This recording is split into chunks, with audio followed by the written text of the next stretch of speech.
You know what I mean? And so it's very important, it's extremely important that we begin to understand our thought life. Because if we don't take control of our thought life, we can never take control of our lives. Amen? And so I've been putting this graph up the last few weeks, right? This graph is talking about, you know, first you start off with your thoughts. Here's your thoughts right here on this level of life. You're dealing with this level, but then you have thoughts that come that are higher, right? You have these thoughts that come higher, and these are our dreams, our aspirations, our ideas, but we don't have the resources, we don't have the understanding to bring forth that which we want. And so we start off life in this corner, and we want to get to that corner of life. So if you talk about, if you look at it, this is my current results right here. This is what I'm operating in. This is my understanding. This is all I know. But I have this dream about getting all the way over here in life. And over here will take different understanding, different viewpoints, different perspectives, all this other stuff that's going to take for me to get here and operate here so I can start this trajectory all over. But in order to get from there to here, I have to begin to visit here. But how can I get here without having new thoughts, new ideas, new aspirations? If I don't have anything new coming in, I'm stuck here and just wishing, and then all of a sudden I see a billboard and it says, lottery $1 billion, and you start dreaming. If I hit the lottery and won that $1 billion, I would do this, and I would do that, and I would do this. And most of your $1 billion dreams are achievable. Because check this out. The reason why they're achievable is because you don't have $1 billion, so you can't even really dream on $1 billion dream. You can only dream as far as your mind allows you to dream. And so because you can only dream as far as your mind allows you to dream, think about this. Have you ever met someone who you talked about winning this $1 billion and they said, I wouldn't blow a dime? You know why they wouldn't blow a dime? Because they're scared to blow a dime now. Give Jamol $1 billion. I'm going to give all y'all $1 million. I'm still $1 billion. I mean, I'm not hurt. I would just give money away, right? At first, and then my wife would say, oh, slow down, cowboy. Slow down, cowboy, right? But these results, because I'm a giver now. You see what I'm saying? I'm a giver now. And so, like, when I go through the grocery store line, and I know there's a few things they're going to say. Do you want to give the St. Jude's, Children's Hospital, Ronald McDonald House, something? I already know it. Before they get it all the way out, would you like to donate? Yes. I dream of Genie. Yes. Yes, right? Immediately, right? Would you like to round up? Yes, whatever, right? If they say, would you like to donate $1? I say, take 5. They go, oh, wow, right? And most of the time when I'm asked to donate is when I'm short. See, the test of life, because see, your heart has to be tested, not your pocket. It's not about the pocket, it's about the heart. And so a lot of times, the reason why we can't get to these elevations is because our heart's not right. You see what I'm saying? We want to get to a higher state of living, but our hearts are not right sometimes. And so in order for you to get to where you're going, it has to be more than money. It has to be some mental fortitude. It has to be some faith. It has to be some understanding that takes place in order for us to get to these different levels of life. Because think about it, no matter how old you are, you set goals, and sometimes you don't even take the first step towards the goal. Really, you just have this master plan of what your life could be. And think about it, I've been telling you that you think in pictures, right? And so because we think in pictures, you have this picture of yourself, but you don't know how to get it because the picture is not really you, it's an idea. And so in order for you to have a clear picture, you got to visit this place. You have to visit this place. You have to go to this place mentally and see yourself in it. Let me ask you a question. When I don't know about you, Terrence, because you got a haircut every day, because I was about to ask, when you get a haircut, don't you feel better?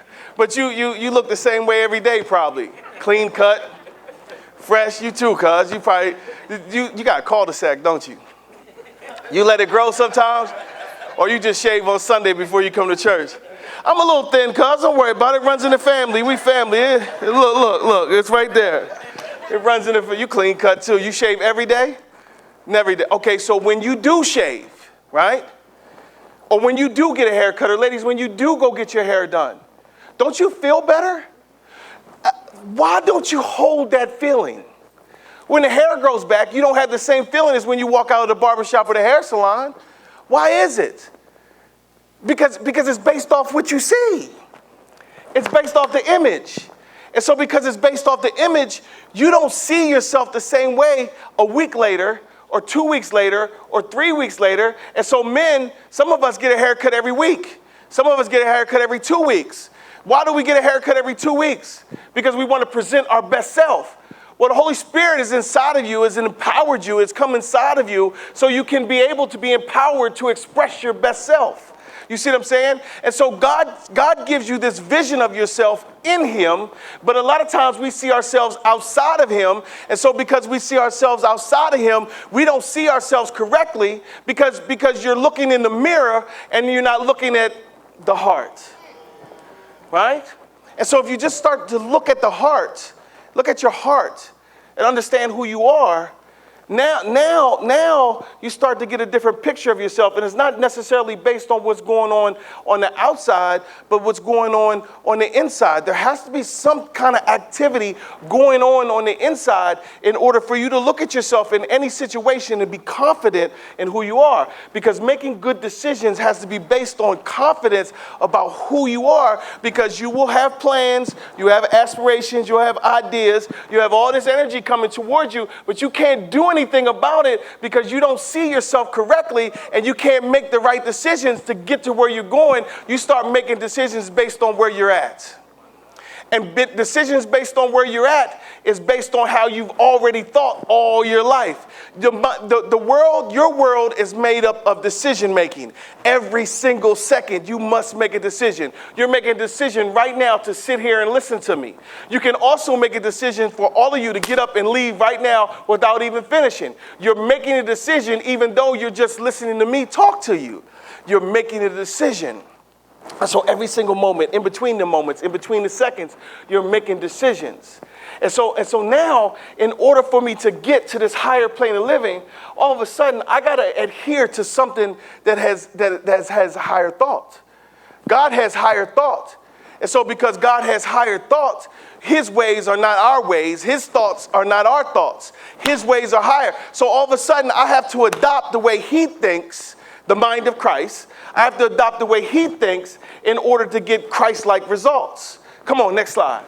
So look, the thought process of selecting a logical choice from the available options. The thought process of selecting logical choice from available options. This is decision making. When trying to make a good decision, a person must weigh the positives and negatives of each option and consider all the alternatives. So check this out. Pause for a second. Listen, I went through something last Saturday, right?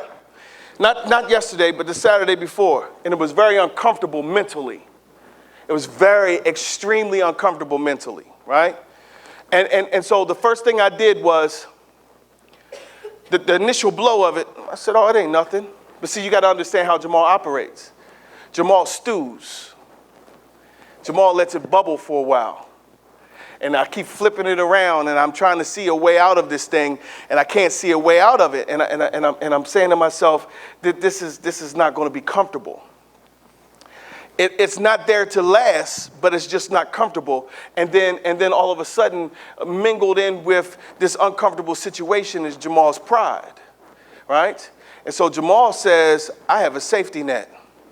And he gets on his phone, and he starts hitting all his connections, right? Because I was pondering quitting my job, right?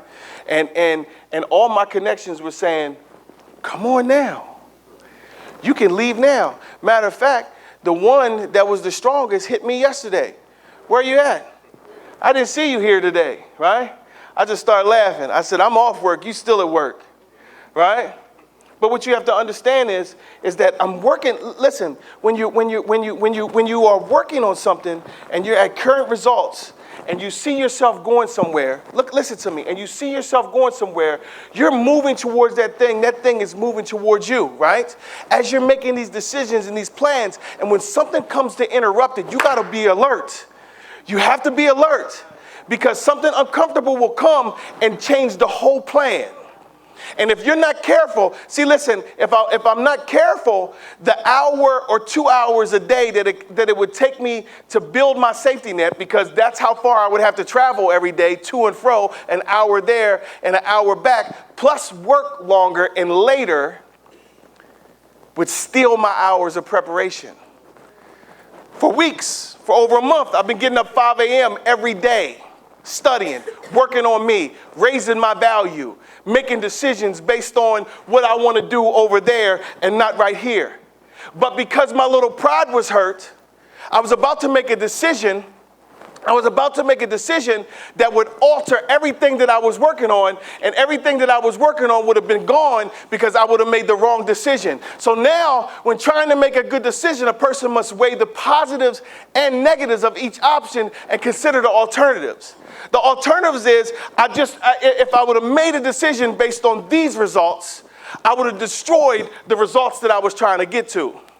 And so now, even though it's still uncomfortable, even though I'm not liking what's going on, I'm persevering through this thing because there's something I'm trying to get to. What's going on over here has nothing to do with what's going on over there. It doesn't even promote me and push my trajectory to this place. It's just a stopping point. It's just a rung in my ladder. It's just something I have to deal with in order to get over here. And the only reason why I'm in this position is because of the time and the decisions I made to put me here.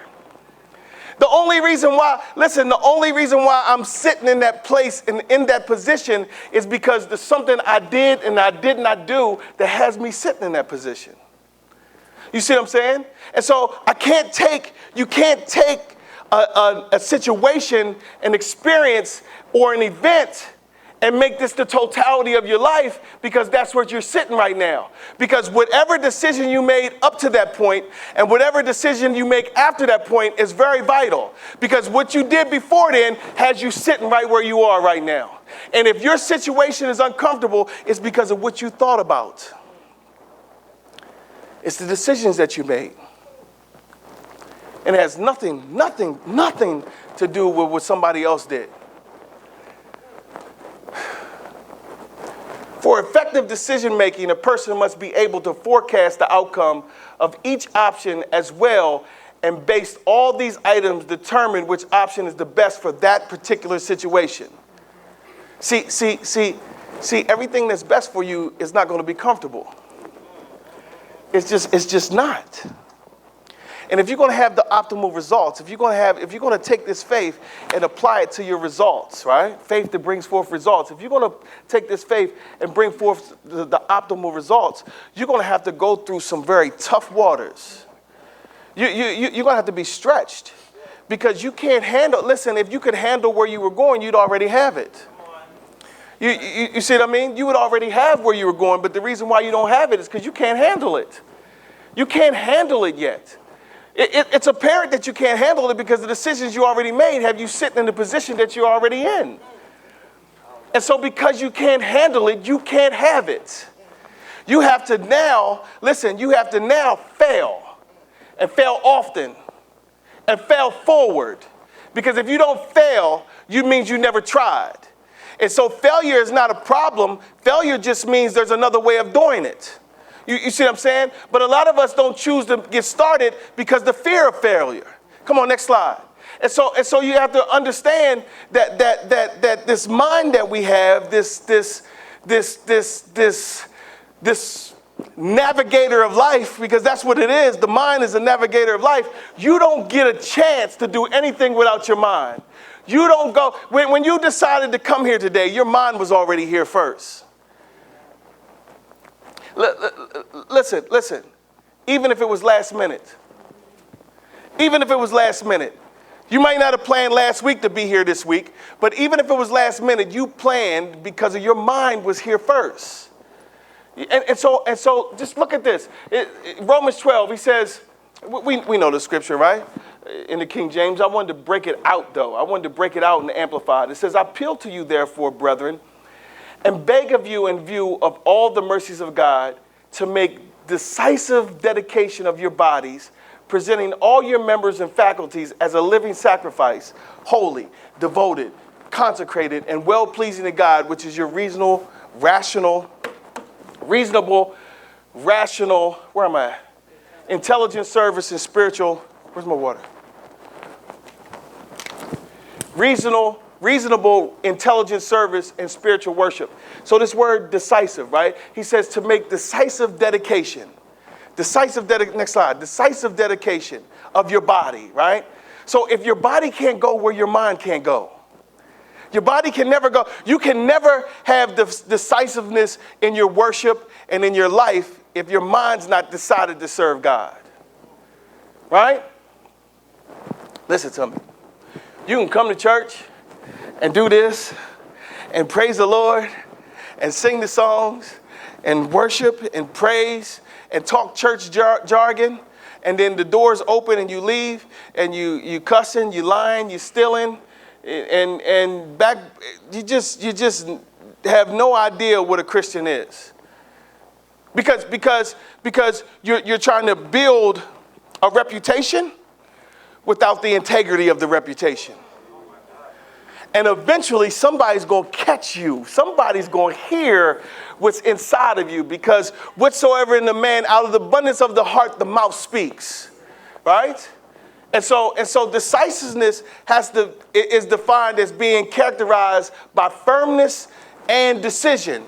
Being decisive means that you have the ability to decide. From the strength of the decision, you have the ability to act. From the strength of the decision, you have the ability to act, right? And so now, think about it. Think about where we are. Think about your life right here in this current result. And so now you have this picture of yourself way over here, and you don't have the ability to act on it. Why don't you have the ability to act on it? Is because you've never visited this place. You have no idea what it takes to get there. So check this out. There's something that I want. There's something that I'm building across. And as I'm starting to gain this information and gain this knowledge, I started hearing everybody say, get up early. Get up early. Get up early. I said, man, I like to get up like 45 minutes before it's time to go to work. Get up at 4:30. Get up at 5 o'clock. I don't have to be at work till 8 most days. Right? So I remember the first day I did it, the alarm went off, and I just laid there for 5 minutes, and then I just jumped out of bed. Let me tell you something. It's the most exhilarating thing that you could ever do if you get up on purpose and have something to do. If you just get up at 5 o'clock just to go sit down at the kitchen table and drink prune juice like an old person, then I don't know what that is.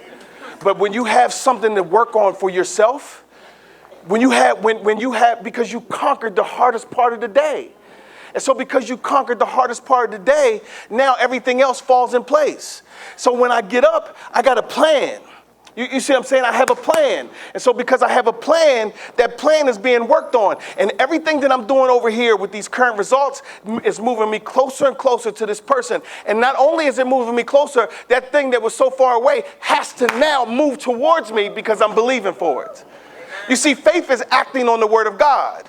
So everything that you believe God for, you must act on it. See, most of us wait for this pie in the sky to drop, right? The apple pie, it ain't there. It's not there. It's not there. See, you think faith is something that is, like it's a noun. Faith is a verb. It's something you do. And when you start looking at it as a verb and not a noun, you all of a sudden have to act on what you believe on. Because look at this. Have any of you ever said, I need more focus? Have you said that? So now you're looking at focus as a noun. How about change it? I need to focus more. All of a sudden now it's something that you do. It changes the whole aspect of what focus is. Right? So now as we wait on faith, I just need a little bit more of Jesus. What makes you think you're going to get more of God? So what you're telling me what God did is incomplete in your life. What God does is never incomplete. God does it all. You have to reach a level of completion. Or at least pursue it. Right? And so now from the strength of a decision, you have the ability to act. Next slide. Look at this. So now, in order to make a decision, I got to know what it is I want. Listen, because if you don't know what you want, what are you going to go after? I get up 5 o'clock in the morning, right? I make my prune juice, which is coffee, right? I remember being young and hearing old people get up in the morning, drink prune juice. I didn't know. Have you ever heard that? Old people get up in the morning and drink prune juice at the kitchen table with the light on? Huh? You never heard? I'm 38. I'm the same age as you. So. Ooh, I almost got in trouble, boy. So now there has to be a definite purpose. You got to know what you got to do, but does it fit your purpose? Does it fit your purpose? Because if it doesn't fit your purpose, you're aiming wrong, right? But then all of a sudden, around knowing what you want to do, the plan and the purpose, you got to create a burning desire. Because think about how many good ideas you've had that you never followed through with. How many of you read half of books? Oh, everybody. Everyone. Look, this book that I'm reading, I'm in the middle of it, right? I'm in the middle of it. And this morning when I got up at 5 a.m., I got up at 5 o'clock this morning without an alarm clock. It wasn't 5, it was 6, but my body was at the time. Woke up 6:03, which is 5:03 in my biological clock. See, purpose. Let me tell you something. When you start creating a habit, purpose will wake you up, right? And so now I get downstairs, I make my prune juice, I go to my office, Alexa, turn the light on. Alexa, turn the TV on. I sit down, I open the book, and I said, I'm in the middle. This is where I usually quit. This is where I stop. And look, I didn't have the energy this morning to dig in it like I usually every morning. But I knew on purpose, because what am I doing? I'm creating a burning desire, not necessarily for the book, not necessarily for the information, but where it's going to catapult me to. I'm creating a burning desire for this thing. So now, what am I doing? I'm holding the image and I'm feeding the flame. Even though my lungs mentally wasn't where they should be, sometimes you feed the flame with a big fan. Other times you feed the flame, but you got to feed the flame. Because if you don't feed the flame, the fire's going to go out. So now I got to be determined. Because if I'm not determined, I'll get 3 feet from gold. Listen, there was this man who went to California, spent all the money that he had to go gold mining back in the gold rush time, right? He gets 3 feet from gold, has no more money, and stops and quits. Somebody comes behind him and digs where he dug 3 feet and became a rich man. You can't stop. You must have a burning desire. You must have a definite purpose. You must know your plan. And you can't give up because your mental resources are depleted. See, a lot of times we mentally deplete ourselves.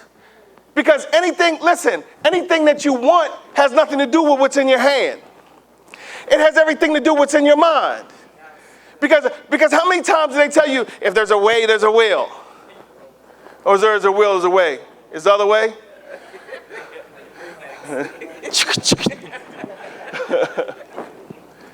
And what's the last one? Faith. Believe it's yours.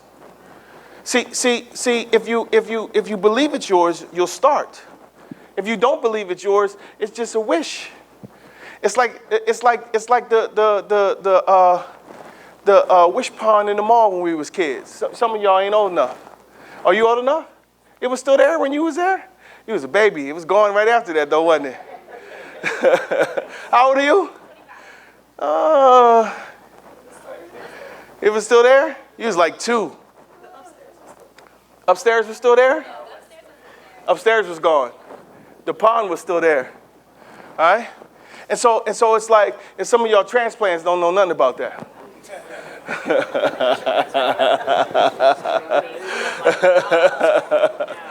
Right? It's not a wish. It's not a wishing well. It's mine. See, let me tell you something about preparation. Preparation always prepares you for delivery, right? And so if you're not preparing for something, you can't handle it when it comes. You will squander whatever comes. Ladies, you've been praying for a husband, but you're not ready to be a wife. Men, you've been looking for a wife, but you're not ready to be a husband. You're ready to be Netflix and chill. What do you say now? With no ring and no promise. Well, you laughing. I'm just looking at you laughing. Don't feel guilty. You was just laughing, so I looked. Know what it is you want. Come on, if you got a pen, write these down. I'm going to go slow. Know what it is you want. This is when you make a decision. Know what it is you want. Have a definite purpose. Create a burning desire. Hold the image. That's one of the most important things. Hold the image of yourself. Something is coming to change the image. Especially when you have this correct image of yourself. Something is coming to remind you of your current position. Listen, they're going to say, why are you acting funny? Why are you changing? Because I have a new image of myself. Right? Come on, next slide. No, hold on. Do y'all got this? Feed the flame. Right? Determination. Don't give up. You're 3 feet from gold. Believe it's yours. All right? Now, next slide. Y'all get it? You got it. Okay. So that means I must decide, commit, and act, and put that on repeat. Right? Decide, commit, and I act, and put that on repeat. I decide, I commit, and I act. So that means I must make a decision. I must commit to that decision, and I got to act on that decision. Let me tell you something. The reason why you're getting these results in life is because you decided, you committed, and you acted on it. When I was in jail, you know what I did? I decided, I committed on a lifestyle, and then I acted on it. Now that I'm a pastor, I've decided on a lifestyle, I've committed to it, and now I've acted upon it on repeat. On repeat. See, a lot of times if you would just do the last thing that God told you to do. See, this is the last thing that God told me to do. And so because this is the last thing that God told me to do, this is the last thing that I'm doing. Right? Decide, commit, and act, and put it on repeat. If you have these characteristics active in your life, you are unstoppable. Could nobody stop me from selling drugs? You see this bald-headed guy over here? This one right here. He used to come to my house. He used to come to my house almost every day. You know what he would say? At least once a month. You know, when's enough enough? We're in our 20s. He's coming to my house. My first apartment is 23. He was in that one. And my last one before I moved in with my wife, I was 32. He was at that one. So for 9 years, he's telling me the same thing. He walks into my closet and says, why you got to have 30 pairs of black jeans? When's enough enough? Why do you have to have all this stuff? When's enough enough? It wasn't enough until pain came with it. Listen, and not one time of pain, not 2 times of pain, not 3 times of pain, but compounded pain. So why do we change based on pain? You see what I'm saying? Well, we have the ability within ourselves to change based on God. Listen, I wasn't a Christian. I was a believer, but I wasn't a Christian. And so because I wasn't a Christian, I didn't have information. I didn't have the access to the information that I have now. But now I have information and I have access to it. So when I'm in this uncomfortable situation last week, I have a choice to make. Listen to me. I've dealt with Jamal's pride for 38 years.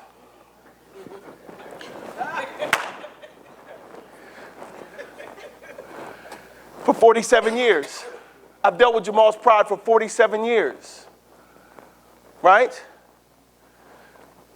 Jamal's pride has him sitting right in this position. Fail forward.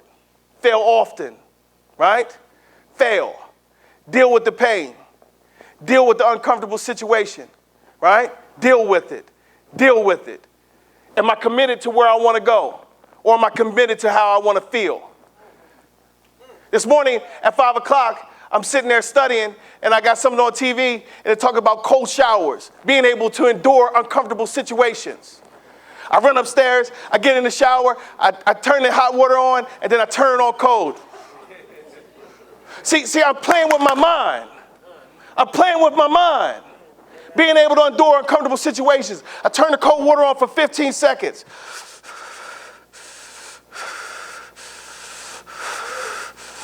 Turn the heat back on, right? And then I take a shower. And then before I get out, bam! And then I get under it. Oh. She said, God bless you. And then I turn the heat back on, and then I turn it off, right? Guess what's part of my regimen now every morning? Because I got to feel the pain. I got to be able to endure. I got to have my mind in a situation that is uncomfortable. Because if I put my mind in a situation that's uncomfortable, then when uncomfortable situations come in my life, I already know how to deal with the uncomfortable situation. See, let me tell you something. If you think in pictures, if I put myself in an uncomfortable situation on purpose, then when an uncomfortable situation comes, I know how to get through it. You see what I'm saying? And so now, if you have these characteristics active in your life and you are unstoppable, you can't get a good idea, you can't get something that would fix your life and then not act on it. Listen, and so now, come on, next slide, look at this. So now, the key to success is initiating change through logical, well-planned, decisive decision-making. Listen, the key to success is initiating change. What's the song say? Change is going to come one day. Wait on it. I know it's a Christian song, but wait on it. Wait on it. You can wait. Think about the scripture that says, I'm waiting on the Lord, renew my, how's it go? Renew my strength. Come on, I'll run and then not be weary, walk. Build yourself up like on wings. How's the scripture go? Come on. I ain't asked you to sing it. What's the scripture? Ain't no Bible scholars in here today? Huh?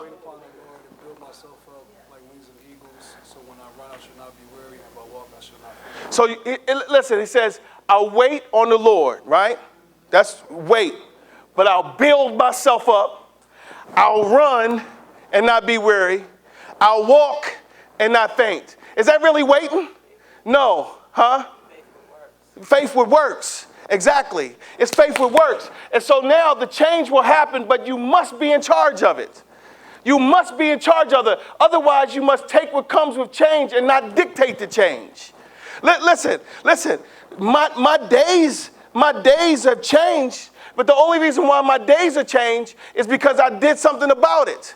Well, then I become a pastor, and I think that this is the end of it, and I stop taking charge of the change in my life.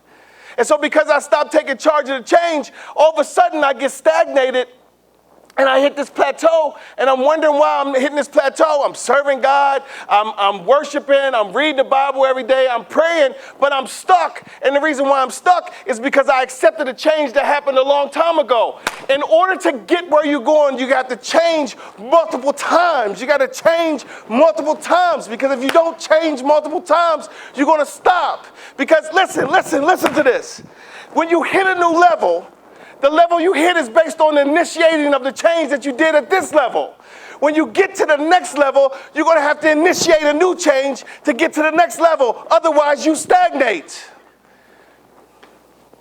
You got to continually do something about it. Otherwise, you must take what comes with change. When you stop, it stops. Next slide. So now, Romans 12:2, do not be conformed to this world, this age, fashioned after and adapted to its eternal, superficial customs, but be transformed. Turn the heat off. Turn the air on. Y'all know I get hot and... You all right? Y'all cold. Yeah. It's not the black, it's the fat. Let's just call it what it is. Let's just call it what it is. It's like 70 degrees outside, ain't it?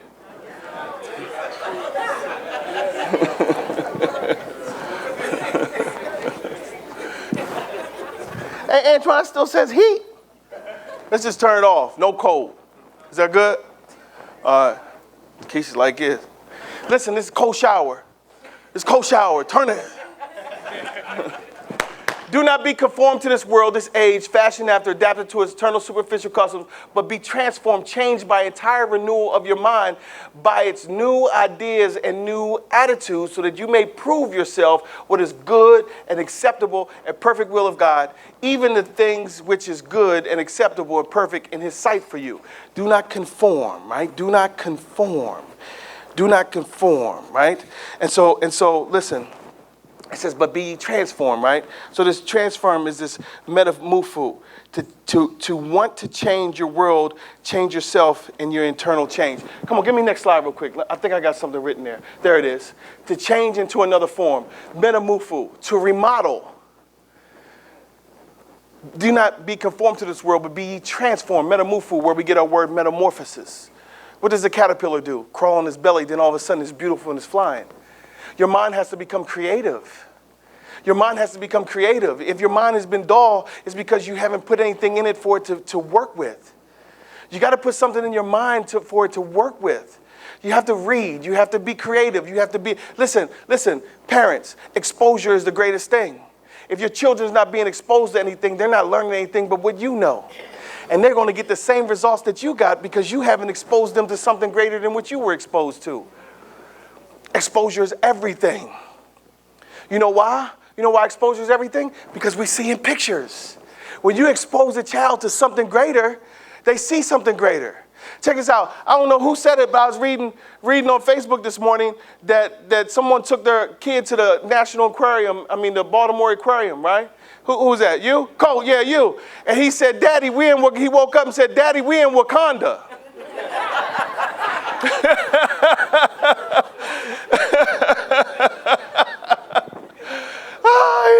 He got in B-more and said, Daddy, we in Wakanda.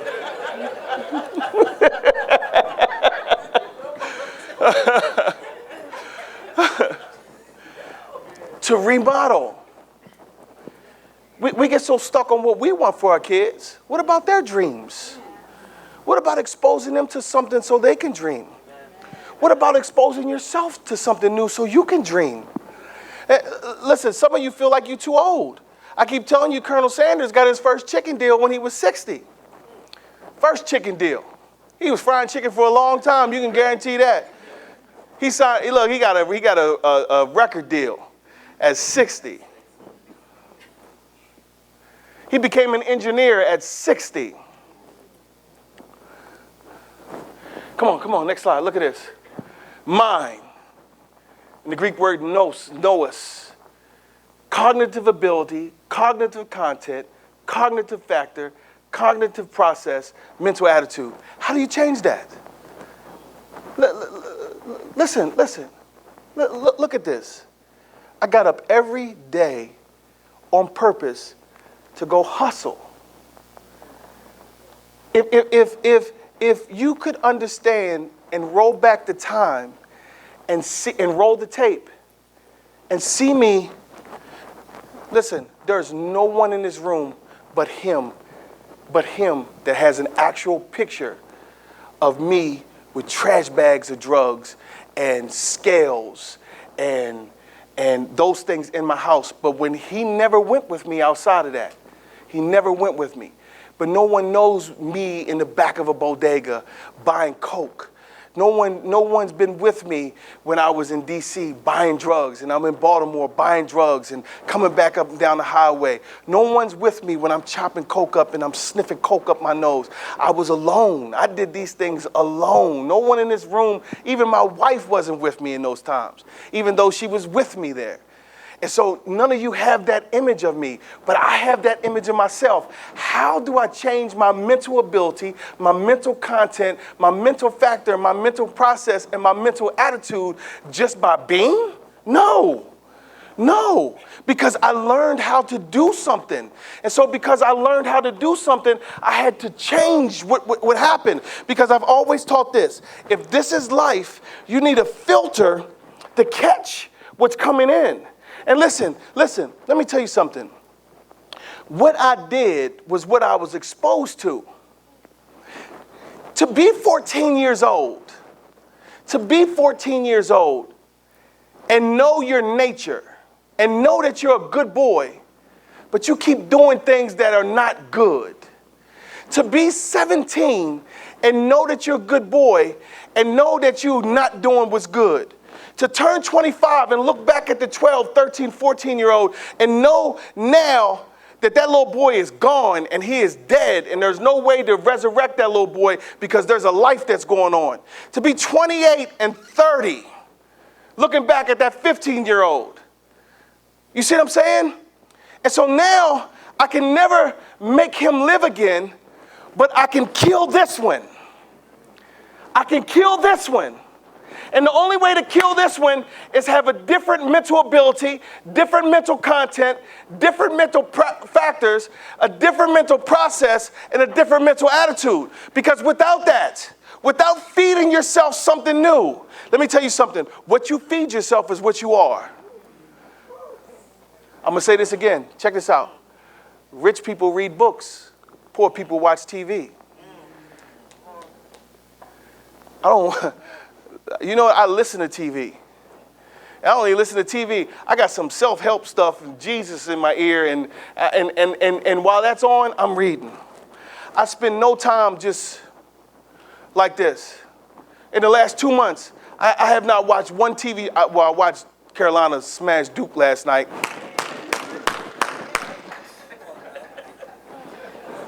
I'm a Tar Heel fan from '86. I just want you to know that. I did watch that, all of it, zoomed in. Black Fat Farm velour sweatsuit from 1992 on. That's my pajamas, y'all. Hoodie up. My little brown slippers on. The bottoms are ate up, they so old. Sitting in my little office. Watching Carolina beat Duke. I'm having a cognitive process right now. But your mind is your leader. It's your navigator. What are you feeding on? What are you feeding on? What's them chicks called? Housewives of Atlanta. Right? Is that? Oh, you said yeah? They ratchet, ain't they? They are. That's why you like them.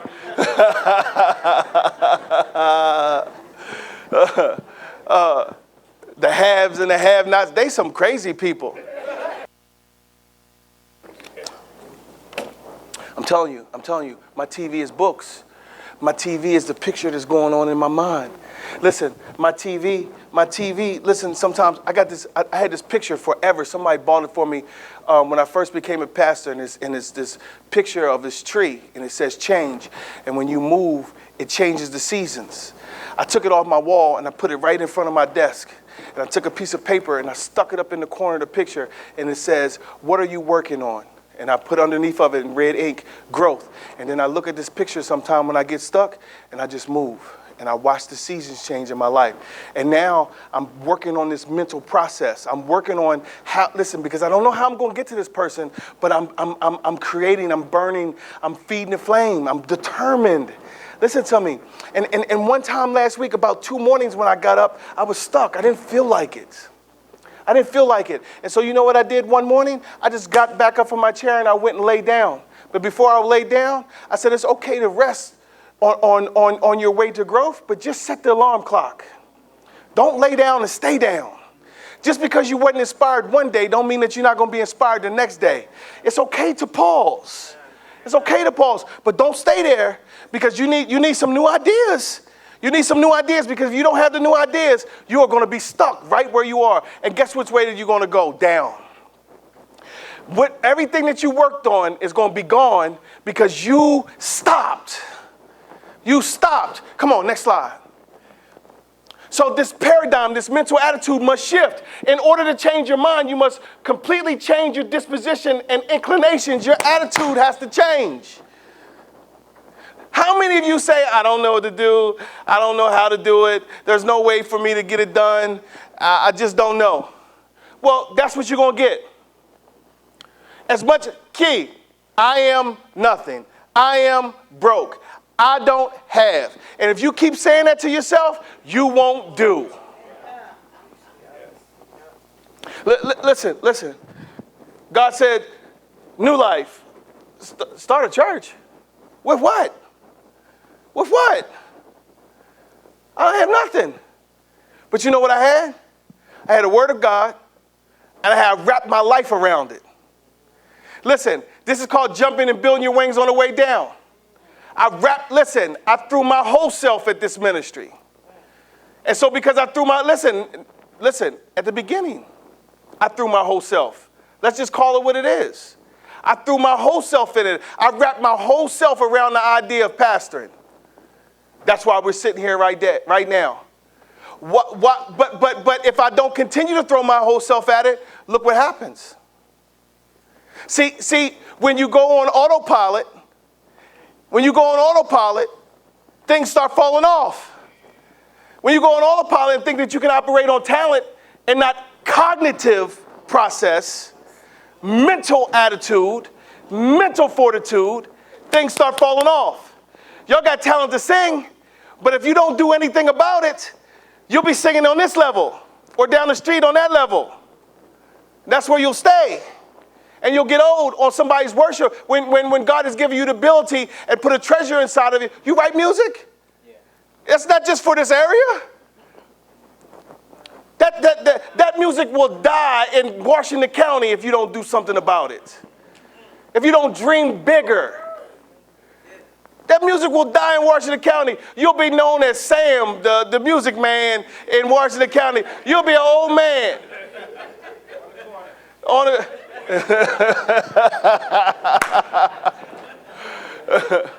How old are you, Sam? How old are you? 26. Listen. Let me tell you something. Let me give you a picture of 96. Let's say you lived at 96. Let's say you live another 70 years, right? If you don't do anything today, you know what's going to be standing around you? All of your potential self with music. Saying, Sam, why didn't you listen to Pastor Jamol in 2019? Why didn't you go do something about what I gave you? And they're all going to look like you. All of your potential is going to look like you. I don't know. I don't have an ear for music. I know when someone sings well, but I don't know when someone sings exceptionally well. But you don't have to sing exceptionally well to write for people. And they're the ones that get paid the most anyway. You see what I'm saying? And it's not really about a dollar, but it is. It is. We got to pay to live. And so it is. And money marks success. Don't chase the money. Don't chase the money. You chase the dream. You chase the talent. But money marks the success. You see what I'm saying? Money, because if you really focus and not on Route 70 every morning, but if you get up a little bit earlier and start writing your music, you start praying and asking God, you get up 3 hours before work and see what God does with your creativity.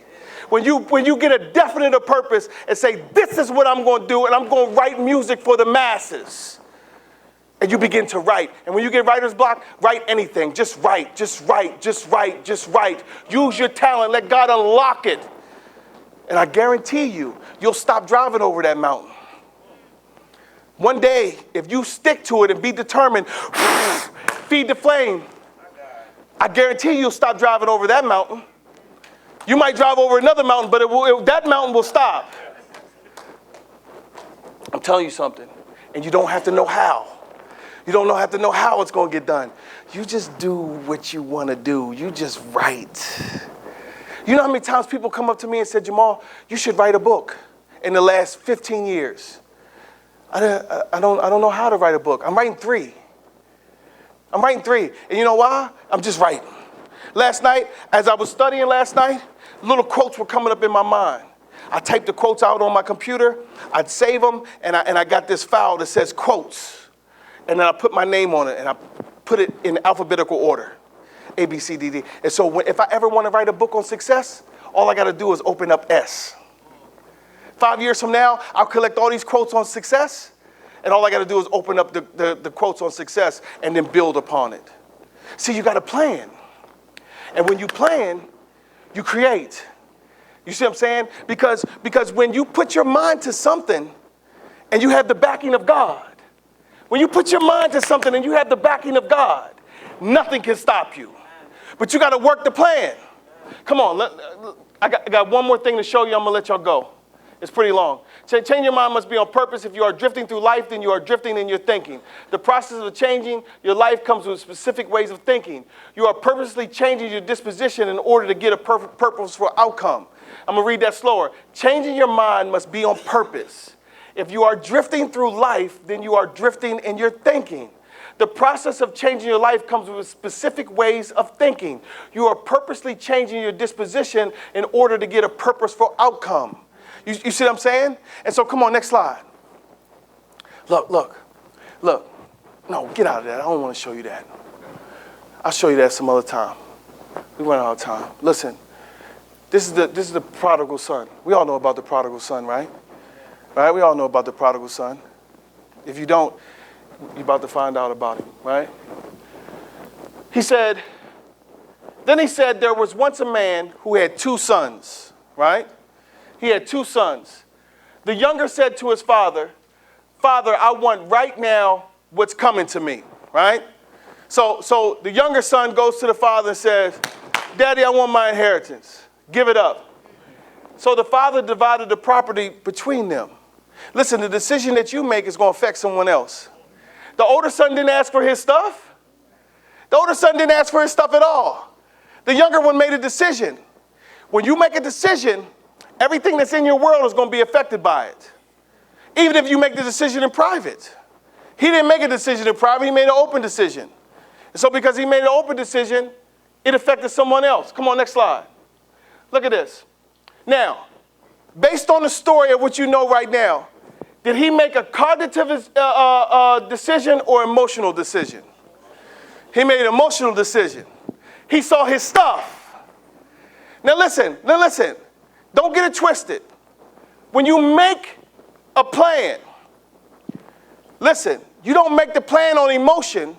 You make the plan on cognitive mindset, but emotion must follow.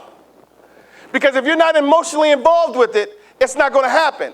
But if you make a plan based on emotion, you messed up. Listen about my pride. It was uncomfortable. I was about to make a decision based on emotion. If I'd have made a decision based on emotion, I was about to mess everything up. But emotion must come along with decision making. Because if you don't believe it, you won't feel it. Come on, next slide. I hope y'all don't mind me teaching you today. Okay.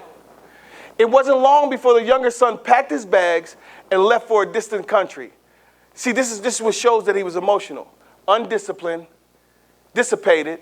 He wasted everything he had. Listen. All of us have mental resources. Let's take us back to the mind. All of us have mental resources. But what are you doing with them? Are you wasting them? What are you doing with them every day? What are you doing with what God told you to do? Do you know what to do in life? You're just getting up, going to work, forced to eat. If you don't, you're going to die. You're forced to eat. You're forced to breathe. What else are you forced to do? What else are you forced to do? You're forced to do what the boss says to do. You're forced to, right? And the only reason why is because of our thought life up to this point, we weren't disciplined. Do you work? Do you work a regular job? Oh, you do? Oh, I didn't think you work. You won't work long. No, you won't work long. I guarantee you won't work long. I guarantee you won't work forever. How old are you, Terrence? 38?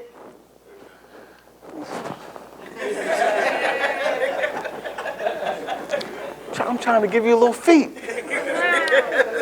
You won't work forever. You won't work forever. You won't work for somebody forever.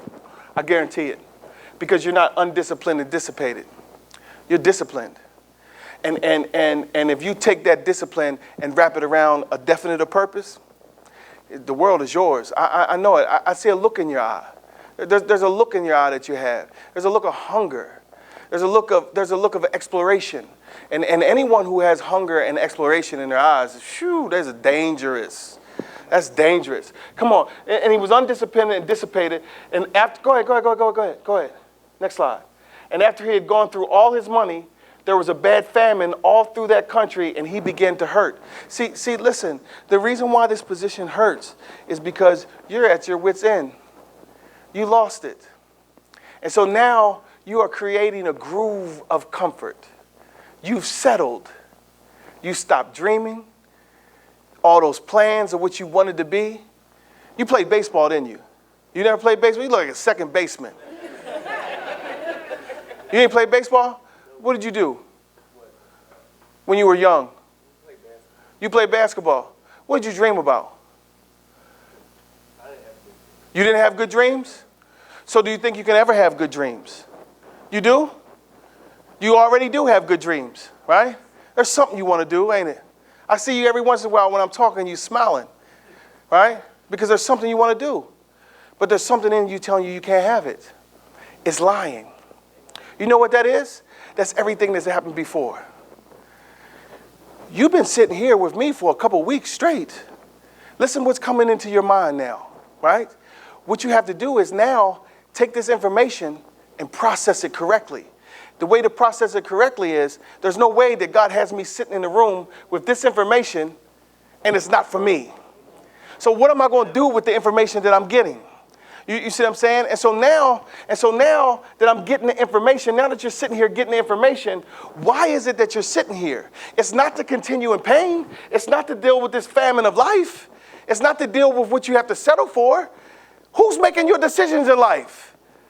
If you're forced to eat and you're forced to breathe and you're forced to go to work because you got to pay to live, who else is making decisions for your life that you can't even see? When do you take your own life in your own hands and make your own decisions? See, 5 o'clock in the morning, it's my time. Can no one control it? No one. My wife, the dog, the kids, the job, no one. At 8 o'clock, that's when the boss gets my time. But from 5 to 8, it's my time. And no one gets to control it. I am the master of those 3 hours. And so because I'm the master of those 3 hours, there's no famine there. There's this flourish of produce. I'm producing all this stuff in my mind, and I'm seeing all this new life. And the reason why I'm seeing it is because I'm the master of these 3 hours. I'm the master of these 3 hours. No one gets them. And so in order, listen, he said, and he had gone through all his money, and there was a bad famine in all that country, and he began to hurt. He went somewhere he was never supposed to be. Come on, next slide. Look at this. Look. And he signed on with a citizen there who assigned him to his fields to slop the pigs. Think about where he was. He was in his daddy's house. He got his inheritance. He had no plan. Woo, it's tax time. Some of y'all got your taxes already and it's gone. Even if you paid all the bills, I would have never paid all the bills. You right back where you started from. I would have took all the money and paid the bills. And those shoes that you bought, and that extra pocketbook, and that in-between hairdo that you're going to get that you wasn't really going to plan to do if you wouldn't have got your taxes, and all that other stuff that you planned to do, it was very undisciplined. You made a plan for money that you never even had yet. Won't you wait to get the money in your hand and then find out if you really want to give it up? Right? And so he says he signed on for a citizen. So now what are you forced to do now that you gave up all your tax money? I didn't spend one dime on my tax money last year. I still have it. Not one penny, not one red cent, not one Skittle that I buy, not a pack of Skittles, one Skittle. I'm trying to tell y'all something, man. Because I got a plan, right? He signed on with a citizen there who assigned him to his fields to slop pigs. How do you go from great dreams to where you're at right now? He left his daddy's house with all these resources. Don't you know he had some plans? They were just undisciplined plans. He didn't really think them out. They had no definite purpose. He said, I'm about to go down to the house. Oh, he did. Oh, he did. If you read the King James Version, he had all kinds of lasciviousness going on. He was a little loose. He went to a land that wasn't too good. He had Missy Elliott on in the headphones. Get your freak on.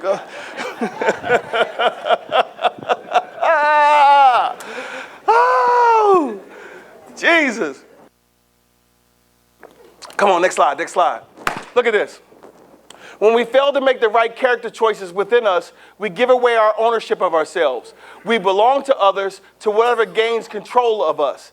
And that's a bad place. How can you ever reach your potential and become the person you can be if others are making choices for you? See, when he connected himself to that man in that country, he no longer had control of himself because he didn't have the resources to have control of himself. And now he's connected to someone that said, go in my pigsty. See, most of us, probably all of us have a job in here, right? Those people are buying your time because of a lack of resources. Because of a lack of resources. And sometimes it's not about money, it's just the mentality that you have. Because if you got mental resources, you can get any kind of resources you want. Sam, you got a gift. You got a gift, son. You got a gift. You write. Listen, you create music. You know how powerful that is. You might take it for granted because it's always been inside of you, and so you do it on this level. But listen, Michael Jackson had music on the inside of him. You gotta.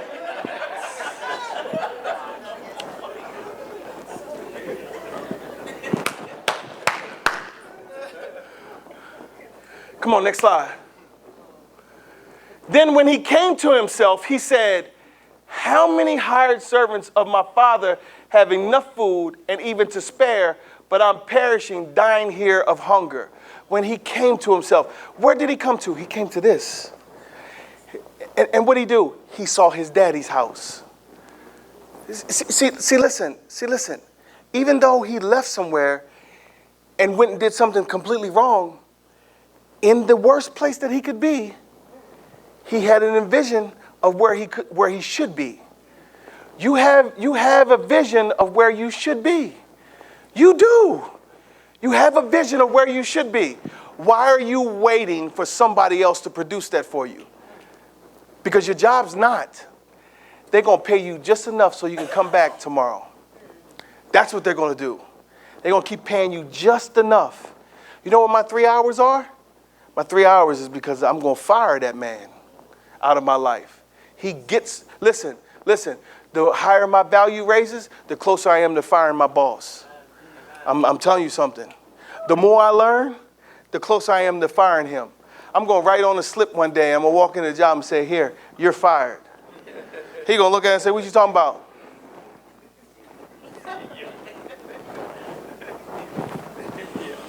I'm going to salute him. Thank you for the opportunity. Thank you for the opportunity. Listen, I did a funeral Friday, right? Because they know I'm uncomfortable. I told the general manager, who didn't tell the other managers, but the general manager was off on Friday. At 3 o'clock, I start getting text messages. Where you at? Where you at? I walk in the door, everybody's looking like, I said, what, y'all thought I quit? I said, John must not have told y'all I was doing a funeral. They was like, yeah, we thought you quit. We thought you quit. Yeah, we did. We thought you quit. The reason why they thought I quit, because they know that I'm uncomfortable. Not by what's coming out of my mouth. Eyes don't lie. All of a sudden, the Jamol, right, is now, okay, let's get this job done, let's get work, because you know why? I got to get back to the master of my time. See, let me tell you something about me. My wife put me out when we were young. We were boyfriend and girlfriend. She put me out twice in 1 week. I'm an hour away from any civilization. If you know Strasbourg, it's like living in Antarctica. There's nothing there.